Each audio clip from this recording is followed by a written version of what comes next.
Hari ini agak dingin ya. Agak dingin, soalnya WhatsApp-nya nggak dibales.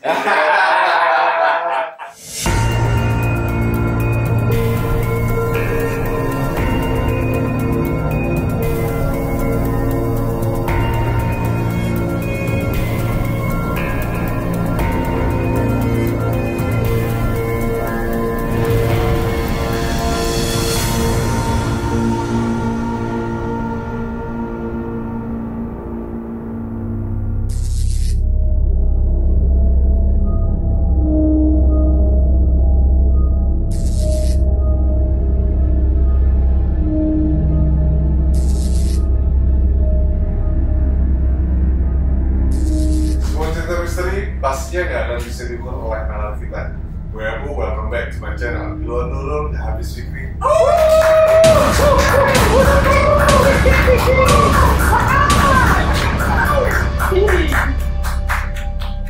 Hari ini agak dingin ya. Agak dingin, soalnya WhatsApp-nya nggak dibales.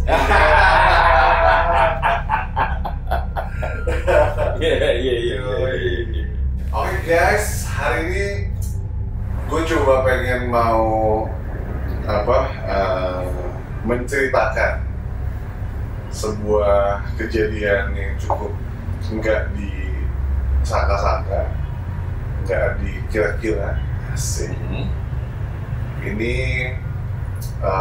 narsum kita samakan semuanya, nama, oknum, atau CEO, warna kesukaan. Oke, jadi kita mau cerita langsung.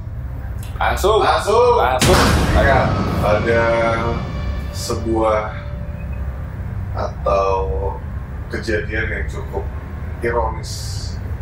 Ini kita ketawanya agak kita kecilin sedikit, seriusnya akan dinaikin sedikit.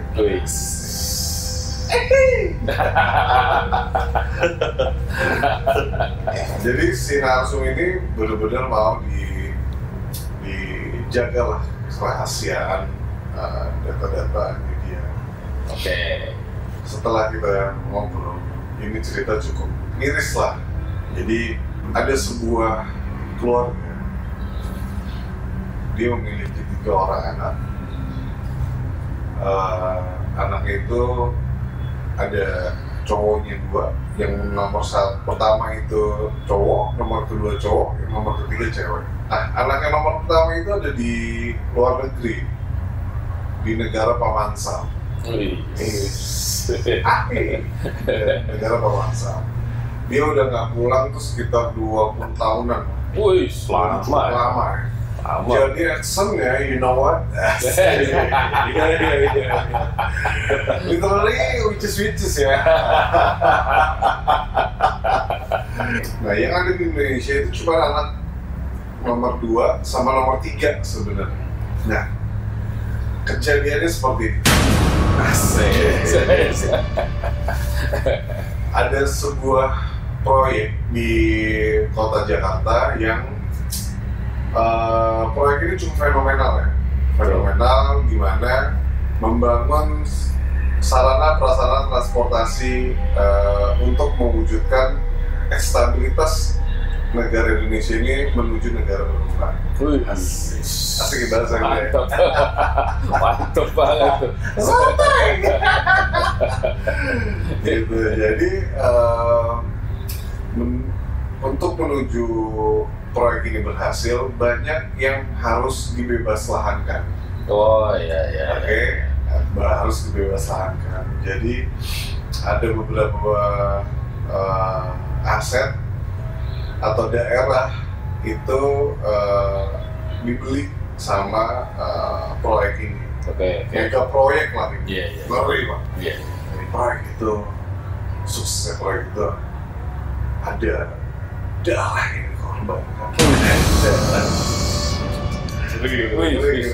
Jadi komplek ini sebagai komplek di mana artis Metallica kesukaan saya itu pertama kali bangun di Indonesia di stadion itu, Pak. Wow, iya. Tahu. Ya, ini Stadion Lebak Bulus. Kasih tahu juga. Stadion Lebak Bulus yang dimana Stadion Lebak Bulus itu dikelilingi sama perkampungan dan komplek-komplek orang kayak zaman dulu. Iya, betul. Old money. Jadi kisah pilu ini diawali dengan suatu hari pemilik tanah atau pemilik aset atau pemilik rumah di daerah situ dikumpulkan untuk mediasi membeli asetnya mereka untuk dijadikan stasiun besarnya MRT. Oh, iya. Nah, keluarga ini baliklah ke rumah untuk rapat keluarga lah di rapat keluarga nih. Di situ hanya ada anak nomor 1, nomor 2 beserta pendamping. Yang ditawarkan sama negara itu nominalnya cukup besar, sekian puluh miliar. Zaman itu ya? Zaman itu. Itu kalau dibeliin kerupuk dapat banyak. Kalau ini beli gelang karet. Nah, entah apa yang terjadi, setan apa yang masuk ke dalam pikiran. Disitulah karakter itu mulai terlihat. Meeting keluarga itu nggak ada perdebatan apapun, karena memang mereka dididik sama keluarganya itu cukup kompak ya, karena memang orang kayak lama lah. Iya. Jadi nggak ngeributin uang, kan karena bisnisnya mereka pun berjalan dengan baik. Betul. Nah, singkat cerita, selesailah meeting hari itu. Pulanglah si anak ketiga. By the way, yang menempatkan rumah mewah megah itu anak kedua. Anak kedua beserta keluarganya. Oke. Anak ketiga ini biasa kan kalau anak ketiga tuh karena dia anak perempuan, dia dibawa sama suaminya. Iya, betul. Dia tinggal di bilangan elit di Jakarta Selatan. Singkat cerita, selang 2 hari itu langsung dibayar kontan, Pak. Saya nanya, ciri-ciri awalnya seperti apa? Ternyata nggak, ada bunyi-bunyian yang mungkin ya, karena mereka semua tidur lelap, Pak. Mereka terbiasa dengan jam 9 malam, jam 10 itu sudah tidur semua. Oke. Begitu mereka bangun pagi, itu, wah ini mengerikan. Istrinya itu kaku, Pak.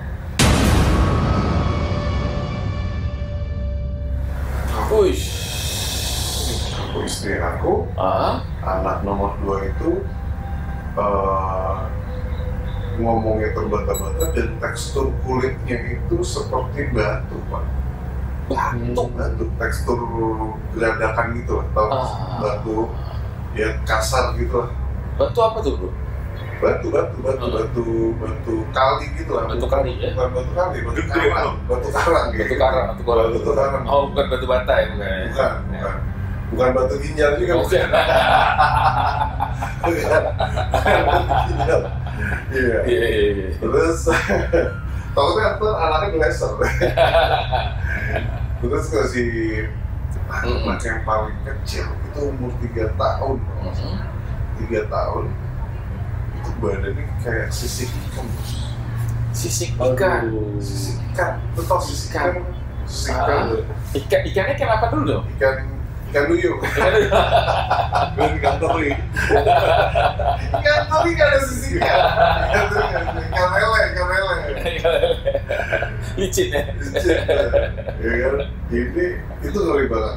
Dia mengeluh terus, kesakitan. Udah wah ngeri banget. Bapaknya ini kaget tuh, kenapa nih? Mesti kayak begini. Wah, asumsi mulai timbul. Iya.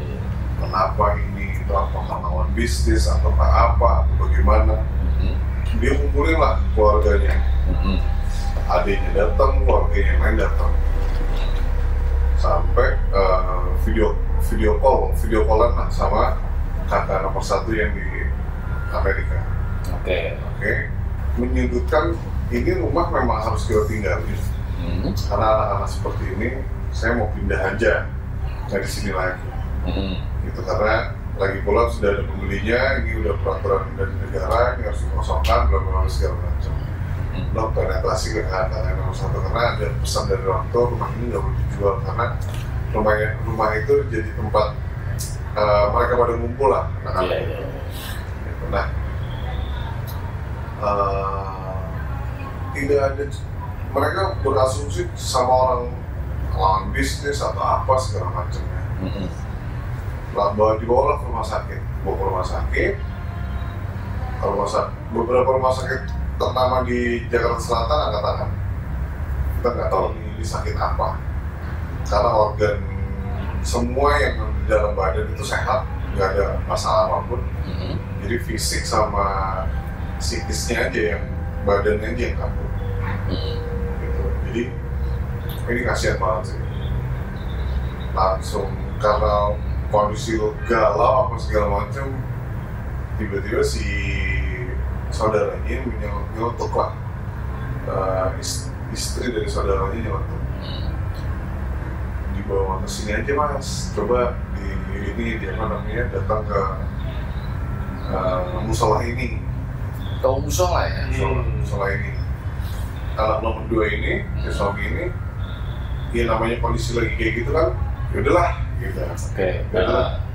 Kita jalan, pokoknya cari yang terbaik, buat hal yang terbaik. Tapi si yang memberi saran ini nelfon dulu lah ke pihak musolanya. Setelah mereka datang, ceritalah semua begini. Tim musola ini kayak punya sign gitu. Itu si pimpinan musola bilang, kita cari musola dulu, kita sholat jemaah. Itu di rumahnya, dicek lah anaknya, istrinya, semua dicek sama si pimpinan musola itu. Oke. Ya, kondisinya kayak gitu, digotong, dimasukin semuanya satu di dalam kamar. 3 orang itu dimasukin dalam satu kamar dan mulailah pembersihan rumah. Ini cukup mencekam sih kondisinya, karena begitu nyampe di rumah itu tuh sekitar jam 1-an lah. Jam 1-an bagus, pada lohor. Jam 1-an begitu masuk 5-5-nya itu udah dibagi tuh di strategi. 3 orang di bawah, 2 orang di atas. Oh, oke. Jadi biar cepat. Lagi asing-asing ngebersihin, yang di atas nih, tim musola yang di atas berhadapan langsung lah sama sosok penunggu atau sosok makhluk astral lah. Itu tinggi gede banget, tapi kayak pakai baju keraton. Kayak pakai baju keraton. Ya entah apa yang dilakukan, pasti otomatis untuk pengusiran. Untuk membersihin.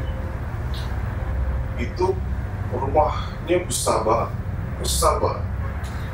Tim yang di lantai 2, salah satunya itu terbang pak, mencelat keluar ke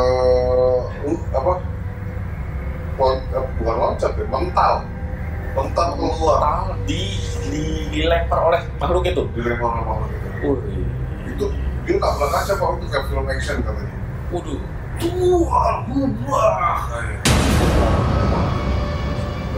Wah, itu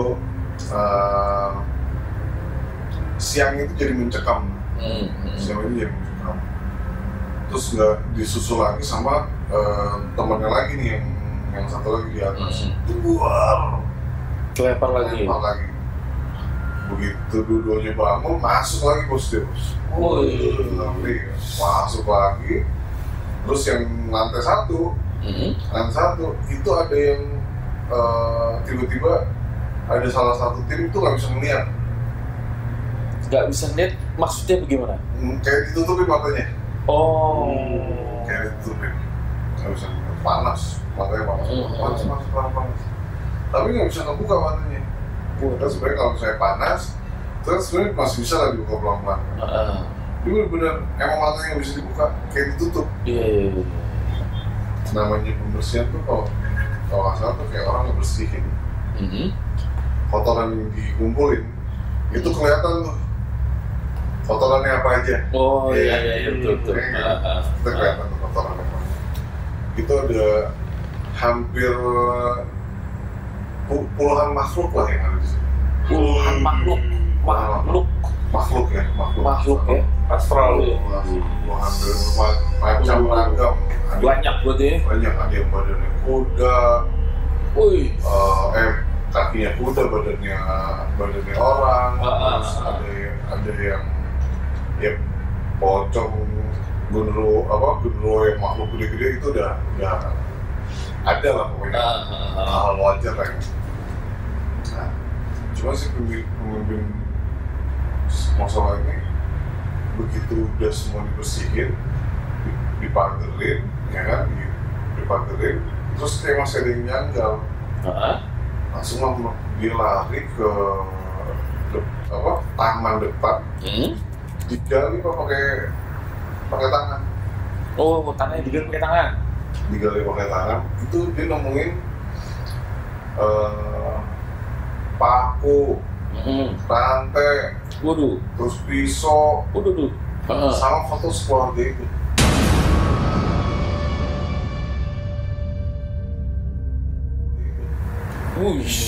Dibalut pakai kain kafan, pakai tanah. Kalau di sinyalir sih itu tanah kuburan. Ngeri banget ya. Udah. Terus dibawalah itu satu bongkar besar gitu, dibawa untuk dimusnahkan, tapi nggak di sini, nggak di luar. Dimusnahkan di tempat lain. Dibawa lah sama si pimpinan musolanya. Dasar dia masuk di mobil. Terus mulai metode untuk menyembuhkan. Kan metode ini dimandiin dulu semuanya, ya kan, dibersihin dari sihir-sihir yang ada. Si bapak yang paling ketara banget, bapak itu benar-benar shock. Bapaknya ya. Aturan kan si bapaknya ini kan benar-benar tough ya, maksudnya itu pada saat itu tuh bapaknya benar-benar shock. Iya. Benar-benar shock. Terus itu udah mau maghrib, tim musola bilang ini besok pagi kita akan kesini habis sholat subuh. Besoknya ya? Besoknya kita kesini lagi habis sholat subuh, kondisi sudah stabil, udah steril, tinggal anak bapak dan anak-anak sama ibunya ini harus istirahat karena energinya habis sebenarnya. Udah, mereka boleh di satu ruangan atau satu kamar berbarengan, nggak boleh terpisah. Karena kondisi masih lagi tahap ini kan, tahap perlawanan lah. Takutnya dari pihak yang mengirim itu kirim lagi, kirim lagi. Akhirnya si tim pulang, dibacain doa, tirakat segala macam, banyak metode-metode yang dilakukan untuk datang di besokannya. Terus full tim datang. Musola full tim datang. Semuanya itu ada sekitar, ada berapa mas? Ada 12 orang. Ada 12 orang. Terus mulailah mereka membagi tugas. Untuk ibaratnya ngebersihin sampai seakar-akarnya. Cuman dikeluarin ini metodenya harus ikhlas. Ikhlas ya? Harus ikhlas. Ikhlas itu untuk memaafkan yang mengirim, logo ya, pokoknya you name it lah. Dengan metode ikhlas ini. Nah, udah si ibunya dari kaku tiba-tiba bisa ngomong, Gus. Ibunya mulai ngomong tuh dari jam 10 pagi tuh ibunya udah ngomong. Udah bisa ngomong ya? Udah bisa. Ada apa?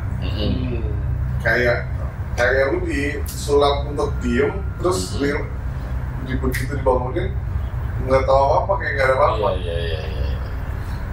Udah, anak nomor pertama si kakak ini udah mulai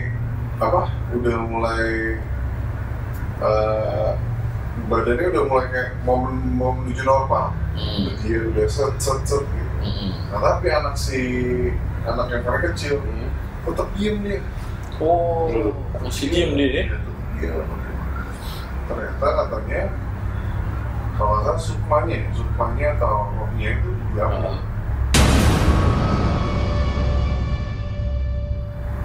oh iya. Ini kayak sadis. Kayak mayat hidup masih. Iya. Mayat hidup. Akhirnya dibuka lah. Dibuka si ibunya jam berapa tuh ya? Sebelum habis lapar juga deh, habis makan siang. Ibunya didudukin sama suaminya didudukin.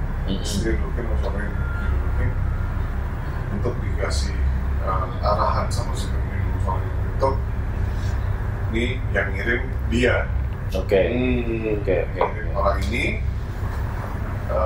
bagaimana sudah bisa menerima untuk next steps selanjutnya untuk kita melakukan metode yang lain.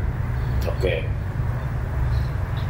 Si ibunya bilang yang penting anak saya sama keluarga saya baik-baik aja, karena si ibunya mau cuma anak. Jadi sebelum maghrib begitu anak yang paling kecil mau diberesin, maksudnya mau bersihin, ambil ininya. Anak yang paling kecil itu meninggal, Pak.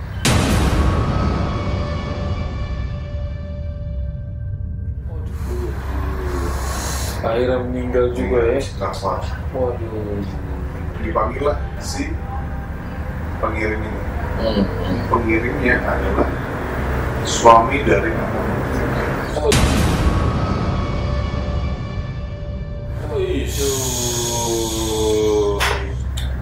Baik. Waduh. Nggak ada identifikasi ke arah sana, nggak ada tuduhan ke sana.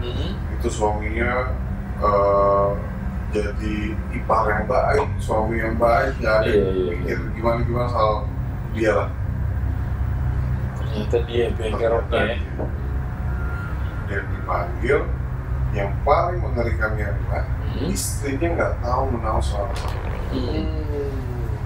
Nggak tahu menahu. Jadi pure itu inisiatif dari si suami ini ya. Waduh. Udah keluarga dari anak nomor 3 itu akhirnya memutusin untuk pisah sama suaminya. Dia berangkat ke Amerika. Oke. Karena si adik ini atau si anak kecil yang meninggal ini jadi apa ya, kalau cucu atau kalau bukan cucu, kalau ponakan tuh ada yang bersinar sendiri lah, kayak paling lucu, paling mesin. Nah ini si anak ini yang meninggal ini ya, si anak ini yang paling disayang lah ibaratnya. Dan kebetulan dia paling kecil, memang ibaratnya ini bonus lah. Itu pahit banget. Pahit banget. Karena nggak tuduhan yang belum jelas, bagaimana ya kan, bisa dipenjarakan sebenarnya. Oh iya, nggak bisa dibuktikan ya? Bisa dibuktiin. Cuman dibuktiin secara kasat mata. Iya. Jadi itulah cerita dibalik uang itu nggak ada temennya, nggak ada warasnya, nggak ada akal pikiran. Jadi jangan cuma nyari uang, tapi coba ciptakan uang. Baru di luar nggak bisa.